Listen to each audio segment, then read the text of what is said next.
half in the bag. What stupid piece of crap movie is he gonna talk about now? Dog weddings? What'll they think of next? Dog divorce lawyers? What'll they think of next? Dog funerals? Oh. Jay, you're getting dirt everywhere. You fucking kidding me? I just buried the body of the guy that you murdered and you're complaining about a little dirt? Can't you show a little gratitude? Have you seen Oblivion? The new film starring Tom Cruise? 60 years ago, Earth was attacked. We won the war, but they destroyed half the planet. Everyone's been evacuated. Nothing human remains. We're here for drone repair with a mop-up crew. Oblivion is a new science fiction film from visionary director, some guy who made Tron 2. In the film, Tom Cruise plays a guy who repairs things on Earth after it's been destroyed by an evil alien force. Who's gonna repair his marriage? Oblivion is The Matrix meets Total Recall meets Independence Day meets WALL-E meets Planet of the Apes meets The Fockers. So Jay, what did you think of Oblivion? Have you ever seen that movie Moon? I have, yes. That was a really good movie. I saw absolutely no similarities. Moon was just such a unique, sort of original sci-fi film with kind of its own sort of tone and voice and style, and I really liked Moon. Yeah, I saw Moon. I'm saying, what's the connection? I'm really not seeing the connection. Oh, it's just, it's nice when you see a sci-fi movie that just has that sort of distinct voice and it really is engaging and draws you in and you're curious where it's going and it's constantly surprising you and it just feels really fresh and original. I really like movies like that. I do too. That's why I can't wait for Grown Ups 2 to come out. No, my point being that Oblivion was fine. It was a slick repackaging of a ton of other things we've seen a million times before. Yes, I agree with you. I think that's... first of all, I just want to say I liked the movie. I found it entertaining, slick, like you said, visually interesting. I liked a lot of elements of it. I felt it was a little long on the running time, but overall I liked it, but it did really, really stand out as just a hodgepodge of other ideas taken from all sorts of other movies. And who knows, Moon might have been an idea someone thought of in another science fiction movie, but... Well, the point being that when you see a movie, even if it does draw inspirations from other things, if it's well told on its own, you sort of forget about that and just get drawn into the story. And I was never really drawn into this movie. I was never engaged. Yeah. That might have a lot to do with Tom Cruise. Tom Cruise is Tom Cruise in every movie. He never elevates material, and he never makes material worse. He's always just there as Tom Cruise. Yeah, I always picture, whenever I watch a movie with Tom Cruise in it, I picture some other actor in his place. I always picture just some nobody actor and see if I would like the movie any differently. Because really, like, this movie, it's a good sci-fi movie. It's the best sci-fi movie you're going to get that's a big commercial movie. Well, it's nice to see a movie, and I think I've been noticing this. I think big Hollywood sort of sci-fi and or action movies are kind of getting away from the everything but the kitchen sink approach that we've been seeing as the result of like Roland Emmerich and filmmakers like that, where this movie felt like it took its time. And I appreciated that as opposed to, action scene every 20 minutes and things have to get ridiculous. It felt really sort of straightforward and just a story that they were trying to tell as opposed to just shoving in everything. I'm good to go. 2 more weeks, Jack. Then we can finally leave and join the others. Don't take any chances.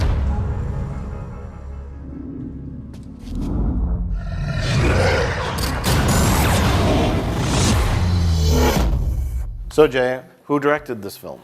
I want to keep calling the director of this movie Len Kabaczynski, but it's not Len Kabaczynski. Len Kabaczynski is the director of much greater films like Fist of the Vampire and Curse of the Wolf, but it's something like Len Kabasinski. Yeah. Kaba something. It's I a don't know. ski last name. It's a ski last name, but he directed Tron Legacy. That was his first feature as a director, and Tron Legacy is a movie that a lot of people shit on. I liked it quite a bit. I've heard it ruined Tron. It ruined Tron. Like, they complain about it not making sense or there being plot holes. Like, it's a sequel to Tron. Yeah. But visually, it's very nice. It's very slick. The Daft Punk score is great. It drags a bit in the middle, but there's some good stuff throughout it. And something that worked in that movie's favor that I think doesn't work for this movie is how sort of like clean and sterile the style is, the visual style. Like, it makes sense for Tron because it all takes place in a computer. And in this movie, that sort of, I think, was another thing aside from Tom Cruise's performance that kind of kept me from really getting invested in it. I understand what you're saying. I don't know if I completely agree with it. I would say, if I were to describe this movie, it would be very, very competent. And yeah, it doesn't shout like, I'm the director, this is my vision for this material. Which is fine for some movies. Like I said, it works for Tron. For this movie, it didn't work for me. But Yeah, and a lot of that goes with the cast. The cast is bland. The material is kind of straightforward. I've heard some people say that the movie's confusing, and I didn't get that at all. It's very understandable. Yeah.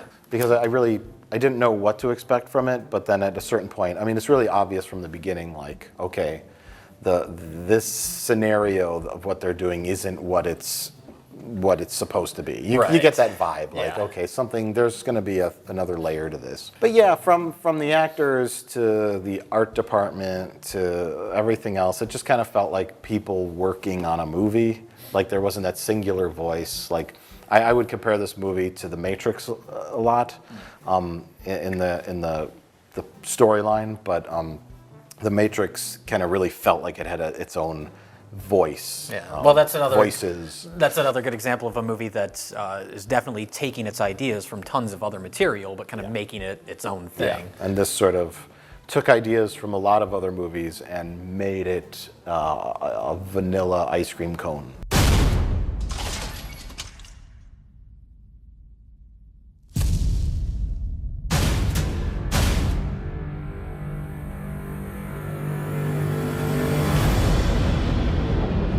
Watching you, Jack. You're curious. It's also related to Tom Cruise. I tried to play a game during this movie because apparently Katie Holmes filed for divorce while he was in the middle of shooting this film.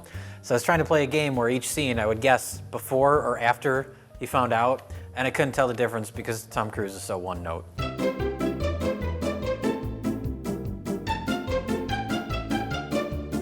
I don't like Tom Cruise. I think he's kind of boring. He's good in certain roles, but I like movies with Tom Cruise in them, but I don't like any movies because of Tom Cruise being in them. did you know Tom Cruise is 52 years old? Well, that's something we should mention, is that he keeps getting older, but his love interests just stay the same age. I looked up the actresses in this, and one is 17 years younger than him, and one is 21 years younger than That him. sounds And about right. they both play his wife character. Yeah. I feel sorry for women in the movie business. You know, if you're a man and you're a lead action star, I mean, they'll cast an actress, you know, alongside you that they think, you know, they're not going to cast him with Miley Cyrus or somebody that's They're not going to go that young, but they're also not going to go with like a Julianne Moore or someone his own age. right, because that's too much of a blow to his ego to have a woman that's not beautiful and young as his wife. But you can't pick him too old, but not too young. So they find like right in the 29 to 30-year-old range, and he's 50 something. Yeah. I mean, he looks a little younger than 50, granted, but a woman, you know, once you're over that hump, you're done. But if you're a man, you can be 75 years old. Sylvester Stallone will probably be married to Megan Fox in the next one. In Expendables 8. In Expendables 8, my wife is here. It's like in real life, that's your granddaughter. We have an unidentified impact. Don't ask too many questions. They are human. This is ordering you to return to tower. Jack. How do you know my name? They're firing on survivors. Stand down! Well, let's bring in some spoiler material here. Okay, So, spoilers coming up. spoiler alert. If you want to avoid spoilers, Yeah. skip ahead to this time code. Yeah, with other movies that are out now, like I would say, I don't care that much about spoilers. This one, it's a 2-hour-long movie. It's a good movie. It's worth your price of admission, and there are enough things that happen in it that we don't want to spoil. So again, skip to this time code. Yeah, so watching this movie, it felt like a hodgepodge of 26 other movies. Primarily, what did you get out of it? What movies? Well, Moon especially. That was sort of like when it was getting towards that sequence where, oh, there's a guy in the distance. I was like, it's going to be him. Mm-hmm.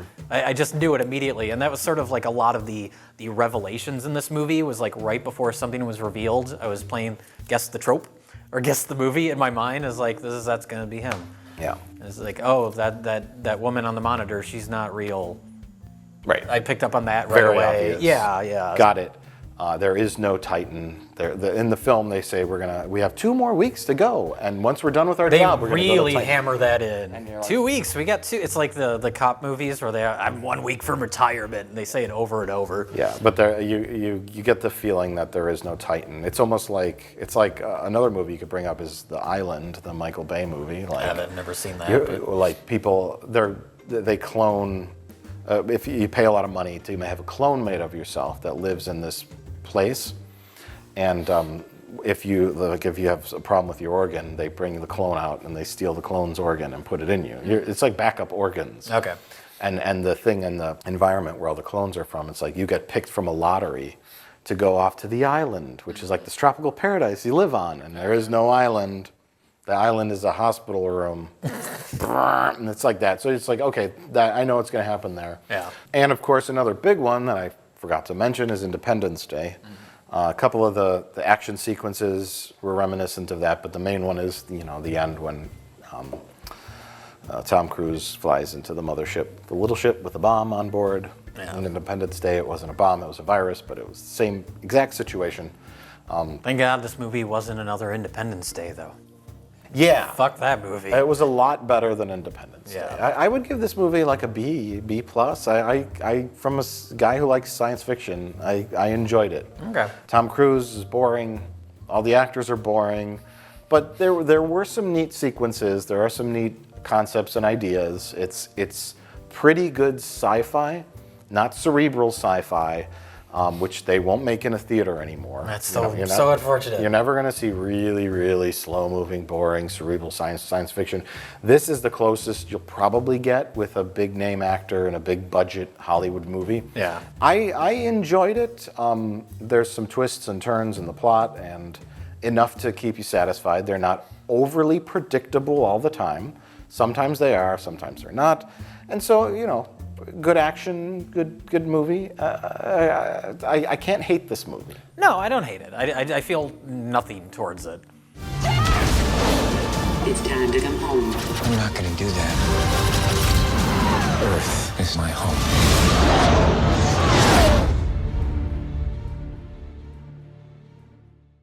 There was a lot of cool moments, The problem is it's not shouting with some kind of originality. Yeah. And really, you could have all the competency in the world, and if it doesn't come with some sort of artistic voice behind it. Or some sort of engaging story. I didn't think the story in this was terribly engaging because it is all those things we've seen. Yeah, So it's a generic story told well and not much else. Yeah. I was interested in the story, but I wasn't engaged. Yeah. I was interested enough to keep me going, but didn't quite pop out. I have a feeling this director guy is just a real bore at parties. He's quite the contrast from our next director, Mr. Rob Zombie. Oh my God, yes.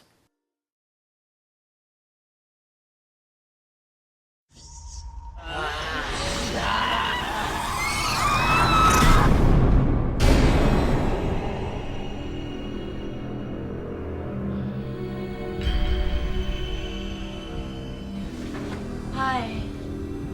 Are you the new tenant?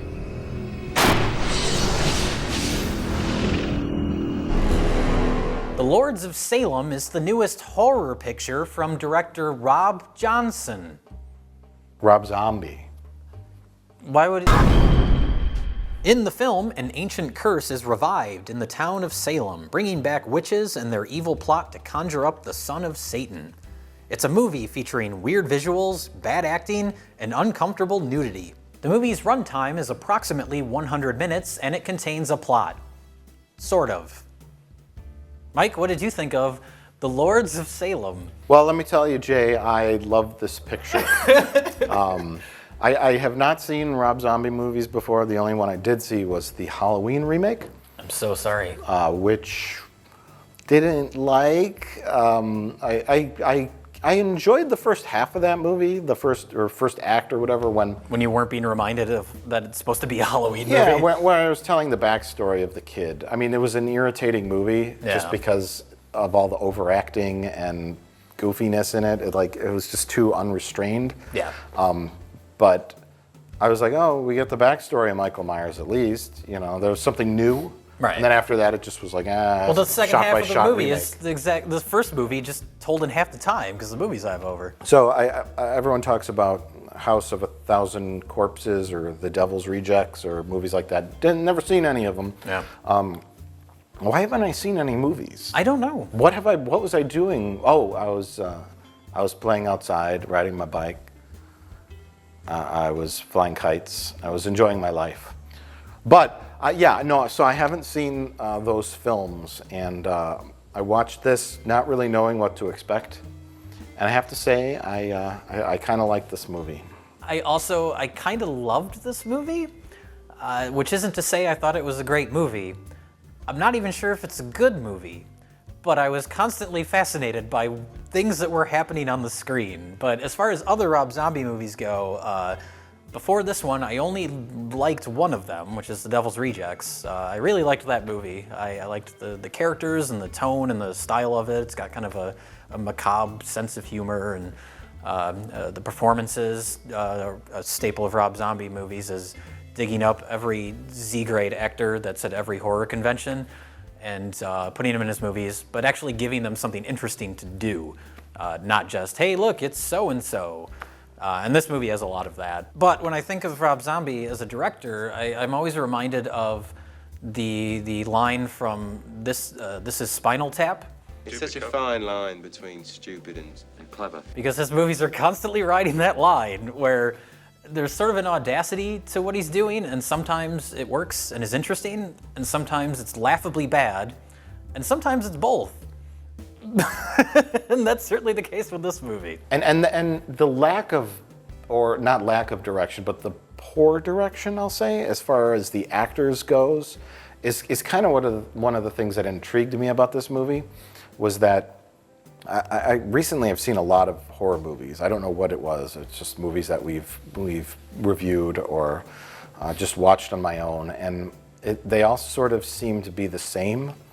Like, it's the same, like, I picture Ethan Hawke and his, generically beautiful wife in Sinister, whatever. Ghosts. There's the ghost that looks the same. Well, the trailer before this movie, there was another one where it looked exactly, I don't know what it was called. It was like The Ghostinine or something, but it was generic looking people, the typical jump scares, the generic ghosts. Yeah, and so a lot of that gets kind of run through the Hollywood sanitization filter. And with this, it's like, Rob Zombie, of course, puts his wife in all of his movies, and she plays the lead in this. Her name's Sherry Moon Zombie. Yeah.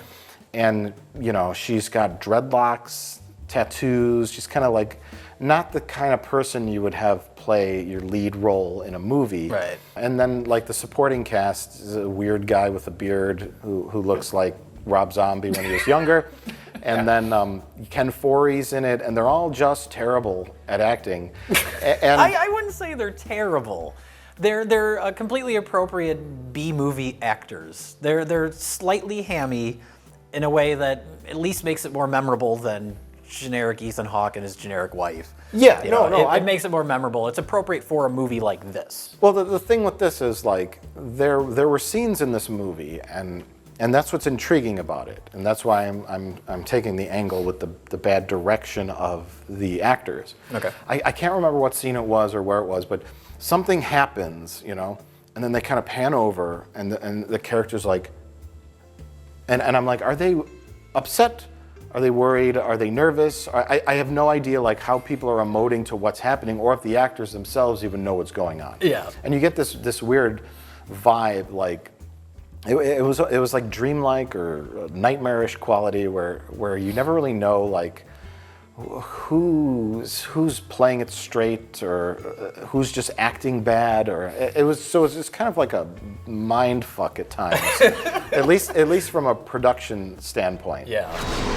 You have to understand that there is a war waging in heaven. Well, I was interested in this movie because it's about the occult and Satanism, and I don't care about those things in real life, but for whatever reason, movies about that stuff is always sort of interesting to me, like Rosemary's Baby, and there's definitely a sort of Rosemary's Baby influence in this. This is another movie like Oblivion where it kind of feels like tons of influences coming from everywhere, but and not to it's mention, all so fucking bizarre that it kept me interested. Well, that's the thing too. You know me, like I can't stand movies where I get frustrated because I don't know what's going on, and I kind of expected that from this. I was real surprised to find that it had a plot. Paper thin as it was, stupid as it was. Yeah. I mean, if you extract the storyline from this, you could drop it into any like direct-to-video B movie. Like the general plot of this movie is Jonathan Hawthorne, the famous Salem witch trials judge, killed a bunch of witches, and they put a curse. We're gonna come back. I think in the beginning they were trying to have a Satan son be born from a woman, right? And it came out a regular baby, so they spit on it. They said, "Fuck this baby," and they're like, they threw it away. They show it later with this head half off. Oh yeah, that was a little gruesome. So they didn't quite fulfill their mission early on in the 1600s to give birth to the Satan's offspring.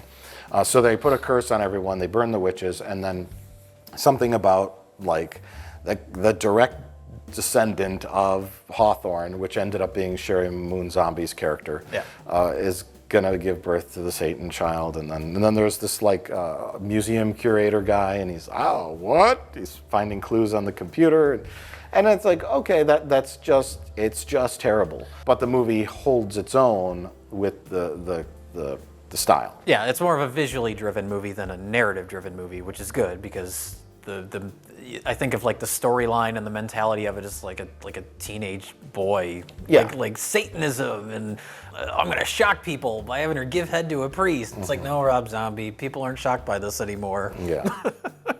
But there's things like where he sort of takes those elements that are sort of generic or bad and sort of executes them in a slightly different way than you would expect, like the author character. Like that's the type of character that in a more conventional movie would be very sort of like down to business, very serious, the Dr. Loomis character in the original Halloween. And here he's just like this jovial guy with this wacky Venezuelan wife. And he's just like, there's even a scene where he's laughing and one of the witch ladies is like, what are you laughing at? Nothing's funny.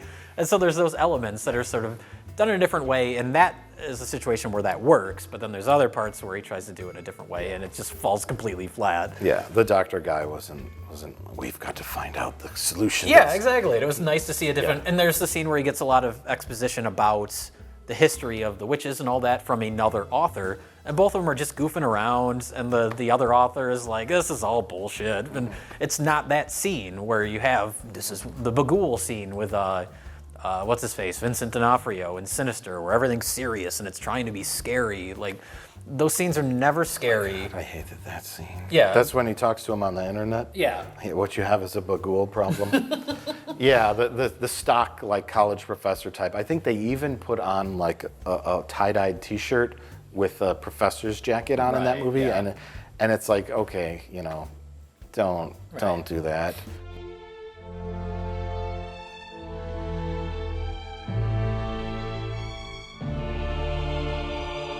90% of the movie is held up by the visuals, and without the framework of the little plot to hold it on, it would have all just fell apart for me. Well, I don't then it know would about- just be weirdness for the sake of weirdness and lots of crazy images, Yeah. and you have to have something more than that. You have to have a little something to keep you guessing on what's going to happen next. And all the stuff in this, like really, it's very reminiscent of The Shining, and Well, one that's a thing- big compliment. Sure, it's weird to give that to Rob Zombie because people think Rob Zombie and they kind of, rock and roll guy, he's making a dumb horror movie. Yeah. And not that this movie is smart.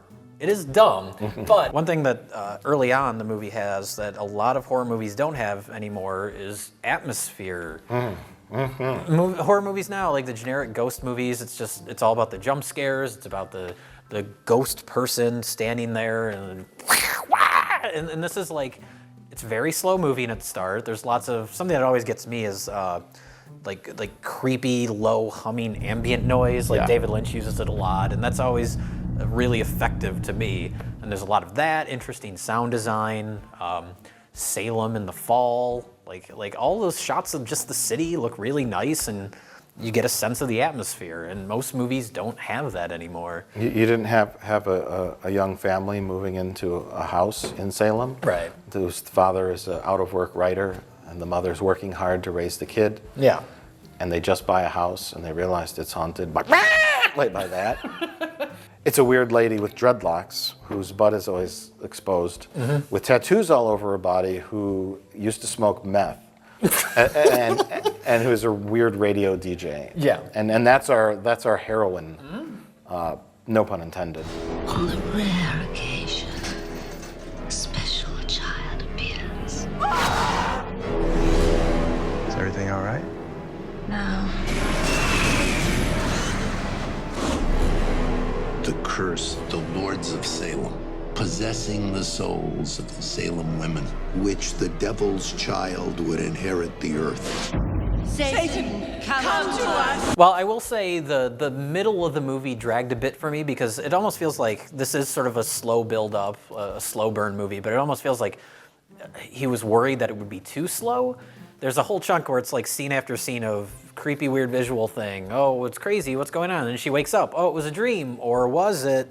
And that happens like over and over, like 5 times in a row. Yeah. And some of that stuff didn't work for me. No, because it seems like too early to, like if you're gonna go crazy, have a really slow build up, you know, and then go really nuts at the end. Yeah, I know what you're saying about those scenes. I really like those scenes, but As individual scenes, they were fine, but in the context of the movie, I had issues with them. as far as the plot goes, they had no purpose. Yeah, but then at the end, towards the end of the movie, it kind of goes off the rails and turns into a full-blown, just experimental, like 70s trip movie, and some of it works. Some of the images were really striking and interesting and kind of gorgeous in an like ugly way. But some of them just felt like a dumb music video. Like there's a part where Sherry Moon Zombie is on top of a like stuffed goat. She's riding it like a mechanical bull. I was like, that's stupid. But then the next shot, or one of the following shots, is this long hallway with all these fat naked women with goat masks on, and this Pope guy with like an ash face in the middle, and it's like dead center, and it's very Kubrick like framing. And that was like, wow, that's really cool looking. That's interesting. Yeah. And you can piece together what's going on, and that's an important thing. It's not just weird visuals, Right. but there's sort of a weird contrast between like which shots work and which don't, and there's that lack of sort of control. Well, I don't know much about Rob Zombie. Is he a smart man, Jay? He seems to be. He seems to be very sort of thoughtful. Like I don't listen to his music. I don't care about his music at all. But in like behind the scenes stuff I've seen, he seems like he actually can justify decisions being made, and it's not just like weirdness or whatever. Yeah, it's kind of like Marilyn Manson, where you see him in interviews and stuff, and he seems really well spoken and intelligent. So. Yeah, because I'm watching this movie and I'm like, I don't know, I'm looking for some sort of deeper level to it, other than the silly plot about the ancient witch curse. I don't know if there's much of a deeper level to it than that. Well, I'm watching it, and there's this minor subplot with her and her drug addiction, and I'm just wondering if the whole movie's just supposed to be some sort of metaphor for drug use. I mean, is it that, or is it just throw that in there to make it weirder. I think that's, well, it's sort of like, oh, is what's happening in her mind, and then when people see her acting weird, oh, it's because she's on drugs again. But it's So I not, think it's- though, because the end of the film ends with... No, I'm talking about the characters in the movie questioning that, not the audience. Oh, okay. Because there's that part where the Rob Zombie character knocks on her door, and she looks all horrible, and she's talking about seeing things, and Yeah. he just assumes it's the drugs. Right, you know? right. So I don't think it's meant to be any sort of metaphor for drug addiction. I don't know. I kind of like the metaphorical aspect to it if that was the case, because it gives it a little depth, but Yeah. I don't know. I don't think it was, right? I know, because if there's one thing Rob Zombie's not, it's a good screenwriter.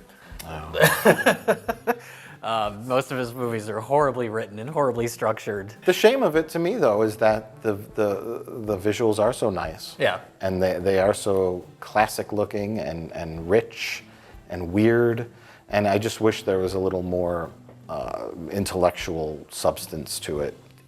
In recent times, it's the closest thing I've seen Yeah. that has had visuals that actually kind of creep me out. Yeah. And there was a lot of it in this, like, so, and it comes off in, some of it comes off in a corny way, but in a creepy way, like the Corny can be creepy. That's why movies from the 70s still work.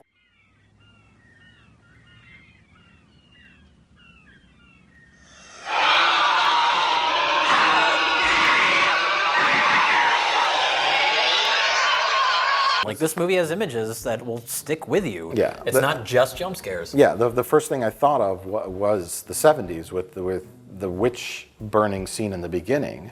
And it was very grainy. It looked like old film. Yeah. It looked like an old 1970s movie because of the way it was shot as well. It wasn't like, it didn't feel like a modern day movie. It felt like a bunch of naked old ladies on a set with you know, you can't see the background, you see the fire, and Yeah. it's just like, There's an artificial quality there's to a it, very yeah. an artificial quality to it, and it was very and it was just like, okay, what's this? Yeah. This is so weird. I don't see anything like this.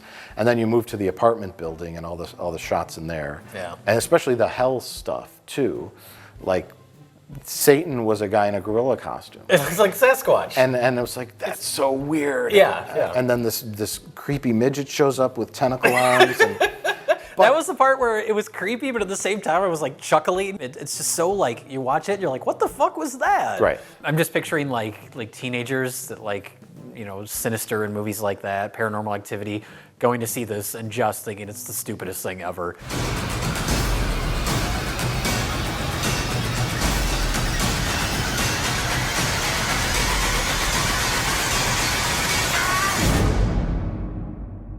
God does not spare angels when they sin.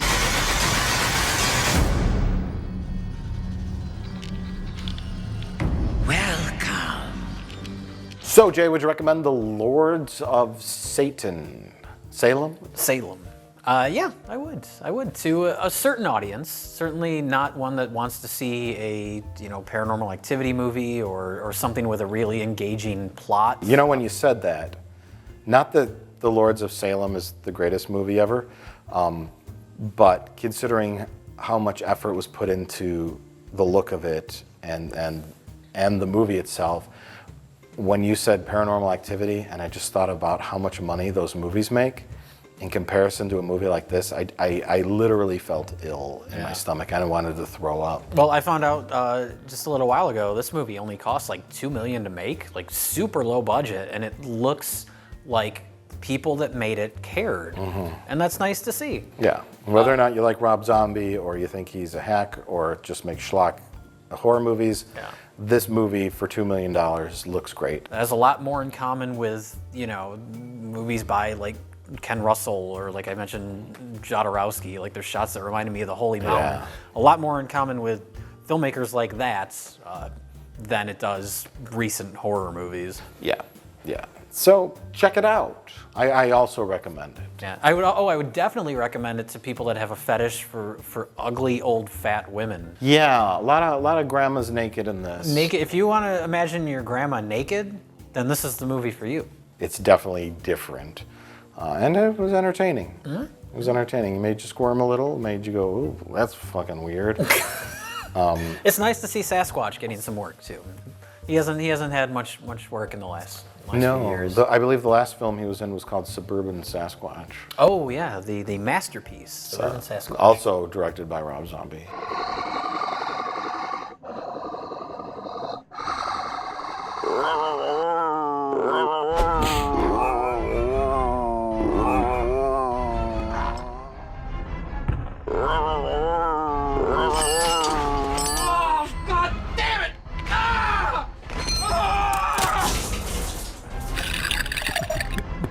Oh.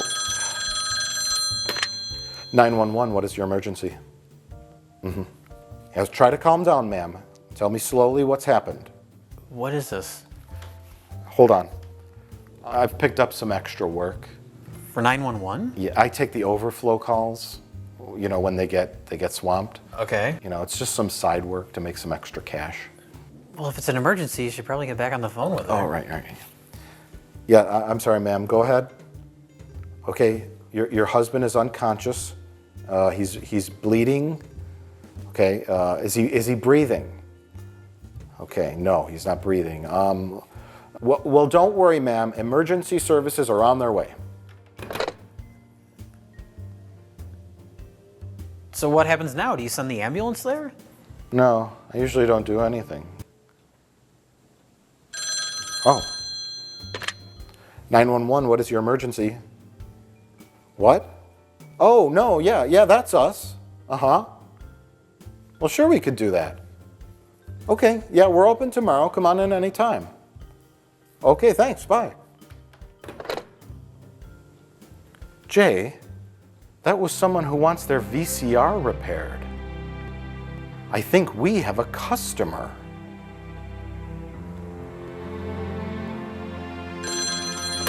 "911, we're busy.